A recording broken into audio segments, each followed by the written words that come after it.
여러분 안녕하십니까? 제22대 총선이 10개월 앞으로 다가오면서 여야가 첨예하게 대립하고 있습니다. 윤 대통령 수능 발언 이후 후폭풍이 확산되고 있고 글로컬 대학 예비 지정 발표에서 대전 지역 대학들이 소외되면서 지역 홀대론까지 불거지고 있는데요. 이번 주 시선에서는 요동치고 있는 민심의 흐름을 들여다봅니다. 뉴스보다 맛집에서는 한국전쟁 73주년을 맞아 대전에 남겨진 그날의 흔적들을 찾아가 보고 피난민들의 애환이 담긴 음식도 소개해드립니다. 뉴스 크리에이터 시선 잠시 후에 뵙겠습니다. 뉴스 크리에이터 시선 첫 순서는 뉴스를 한 걸음 더 들어가 보는 취재 현장의 기록, 취재기자의 솔까말입니다. 보도국 조형준 기자 나와 있습니다. 어서 오세요. 안녕하십니까? 네. 6월의 마지막 주에 만나는 속가말, 오늘은 어떤 뉴스입니까? 네, 전국의 피해자만 133명, 피해 금액은 무려 200억 원에 달합니다. 중국 항저우에서 이처럼 대규모 보이스피싱을 저지른 일당이 붙잡혔습니다. 관련 뉴스 먼저 보시겠습니다. 인천공항에 수갑을 찬 사람들이 줄줄이 들어옵니다.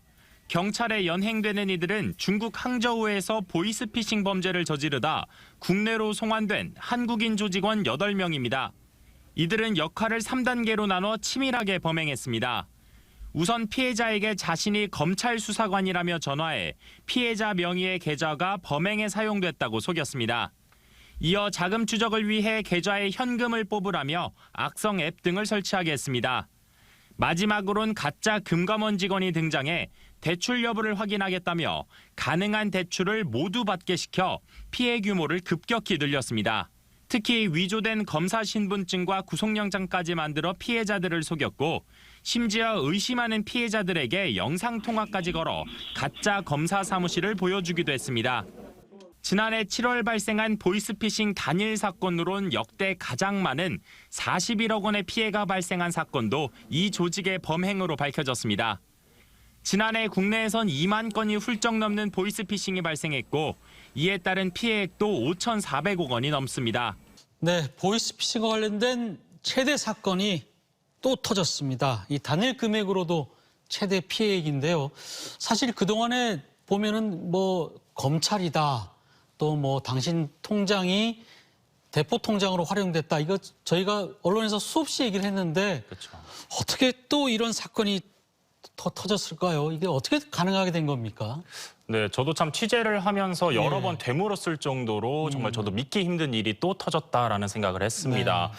우선 뉴스에서 보신 것처럼 이들은 조직적으로 범행을 했습니다. 3단계로 나눠서 피해자들을 속였는데요.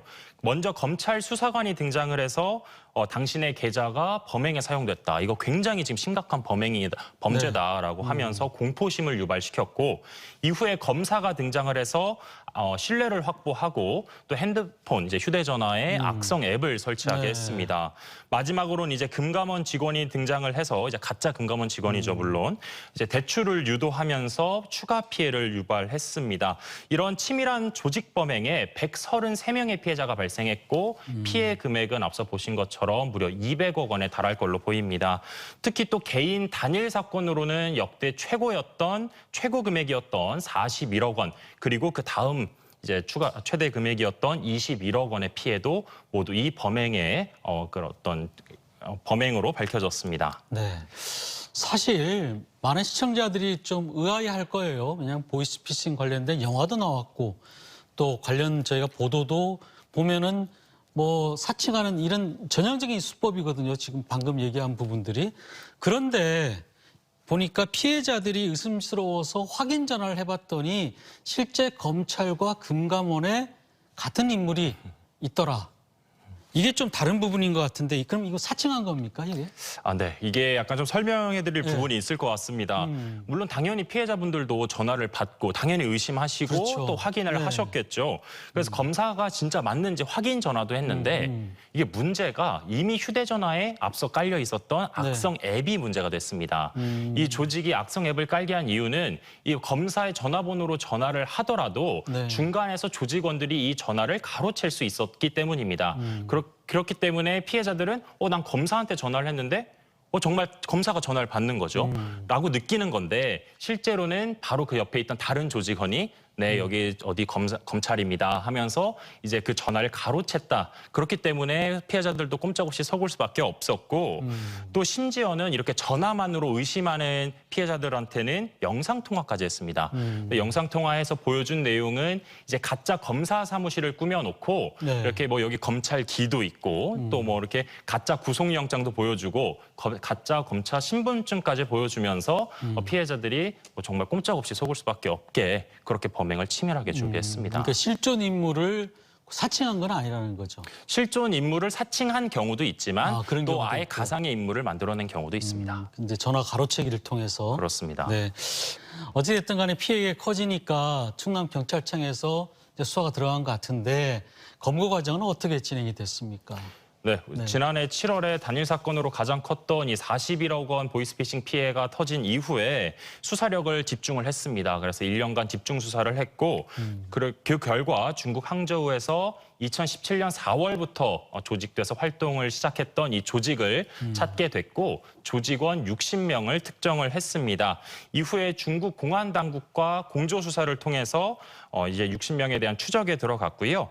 그 결과 올해 4월에 이제 중국 항저우에서 현지에서 한국인 조직원 8명을 검거를 했습니다. 그리고 이번 달 7일에서 9일 동안 7일에서 9일 그 사이에 이제 이들을 국내로 강제 송환을 해서 구속을 했습니다. 현재 조직원 앞서 말씀드린 60명 가운데 한 23명 검거를 했고요. 37명에 대해서는 아직도 수사를 하고 있습니다. 그럼 아직까지 30명 넘게 더 해외에 체류 중에 있다는 거잖아요. 그러면 피해액이 더 커질 가능성도 있습니까? 네, 그렇습니다. 경찰도 이 부분에 지금 수사력을 집중을 하고 있는데요. 말씀드린 것처럼 60명 가운데 37명에 대해서는 추적과 수사가 동시에 진행이 되고 있습니다. 특히 이번 조직을 꾸려서 운영을 해온 30대 중국인 총책이 아직 잡히지 않았습니다. 그래서 이번에 국내 송환한 8명 중 2명은 관리자 직책이고 그럼 나머지 이제 또 관리자 직책들이 있는데 나머지 그 사람들에 대해서도 추가 조사를 하고 있고요. 또 놀라운 점 중에 하나가 충남경찰청이 이제 저희 나라 국내에서 접수됐던 미제 보이스피싱 사건 12,000건을 분석을 했는데 그중에서 무려 6,000건, 절반에 달하는 6,000건이 해당 조직과 연관성이 있을 수 있다라는 어떤 분석 결과를 받았다고 해요. 그래서 그 부분에 대해서 지금 집중 수사를 하고 있는데 그렇기 때문에 피해 규모는 정말 눈덩이처럼 더 불어날 수도 있는 상황입니다. 어떻게 보면은 보이스피싱 조직 중에서 최대 조직이네요. 보니까. 네. 이 가담자들은 앞으로 어떤 처벌을 받게 됩니까? 네, 처벌 수위도 굉장히 궁금하실 텐데요. 보이스피싱 사기죄 혐의가 인정이 된다라고 하면 10년 이하의 징역이나 2천만 원 이하의 벌금에 처해지게 되고요. 근데 사기 피해 액수가 커지면 그만큼 또 가중 처벌됩니다. 가로챈 금액이 5억 원 이상이다라고 하는 경우엔 3년 이상의 징역, 그리고 50억 원이 넘는 경우엔 최대 무기징역까지 처해질 수 있습니다. 그리고 또 조직원이 아니더라도 보이스피싱에 가담하는 사람들도 상당히 많거든요. 범행에 연루됐다고만 하더라도 처벌 수위가 굉장합니다. 보이스피싱 조직에게 통장이나 카드 등을 빌려주거나 전달만 하더라도 5년 이하의 징역이나 3천만 원 이하의 벌금형에 처해질 수 있습니다. 뭐 속이려고 작정하고 덤비는 사람에게 속지 않기가 쉽지는 않습니다. 저희가 보이스피싱 왜 이렇게 어리석게 당했어라고 하지만 정작 당한 사람들 얘기 들어보면은 당할 수밖에 없었다고 얘기를 모두들 하거든요. 자, 당하지 않으려면 어떤 점 신경 써야 할까요? 네. 우선은 말씀드린 것처럼 악성 앱, 이거 굉장히 조심해야 합니다. 요즘은 휴대전화에 이 악성 앱을 무조건 깔게 해서 뭐 전화가 오는 거나 이런 것들을 다 가로채게 하면서 정말 눈치채지 못하게 범행을 저지르는데요. 출처가 분명하지 않은 앱은 절대 설치하시면 안 되고 또 확인 전화, 앞서 말씀하신 것처럼 뭐 검사에게 확인 전화를 하고 싶다라고 하시는 경우에는 휴대전화보다는 그런 앱이 깔리지 않는 일반 유선 전화를 통해서 확인하는 것도 하나의 방법이 되겠습니다. 또 전문가들은 이 3고 원칙을 굉장히 강조하는데 뭐냐면 첫 번째 의심하고 두 번째 의심이 되면 전화를 끊고 죄송합니다. 세 번째 피해가 발생했는지 확인을 하고 이렇게 해서 3고 원칙을 굉장히 강조를 하더라고요. 그리고 또 한 가지 명심할 점은 경찰이나 검찰, 금융감독원 등은 절대로 현금을 인출하게 하거나 대출을 유도하지 않는 점 등도 명심하셔야 될 것 같습니다. 네, 제 생각에 하여튼 뭐 검찰이다, 중앙지검이다, 뭐 금융감독원이다 전화가 오고 또 당신 통장이 대포 통장을 활용됐다는 말이 나오는 순간에 그냥 전화 탁 끊어버리는 게 제일 상책인 것 같습니다. 더 들을 필요가 없는 것 같아요. 자, 취재기자의 솔감을 들어볼까요? 네, 앞서 보이스피싱 관련해서 형사처벌 관련된 내용 말씀드렸는데요. 이번 달에 보이스피싱 총책에게 국내에서 역대 최대 형량, 최고 형량이 선고가 됐습니다. 무려 435명의 피해자에게 26억 원의 피해를 발생시킨 보이스피싱 총책인데요. 받은 징역이 20년입니다. 20년이 사실 역대 최고 형량이라는 점에서 뭔가 좀 시사하는 점이 있지 않을까 싶습니다. 높은 형량 기준에 비해서 실제 내려진 형량은 좀 그에 미치지 못하는 게 현실인 것 같습니다. 검찰과 법원은 이번 보이스피싱 관련해서 처벌을 굉장히 강화하겠다라고 발언의 수위를 높였는데요. 이번에 구속된 조직원들에게 어떤 처벌이 내려지는지 지켜보도록 하겠습니다. 네, 조윤정 기자 수고 많았습니다. 감사합니다.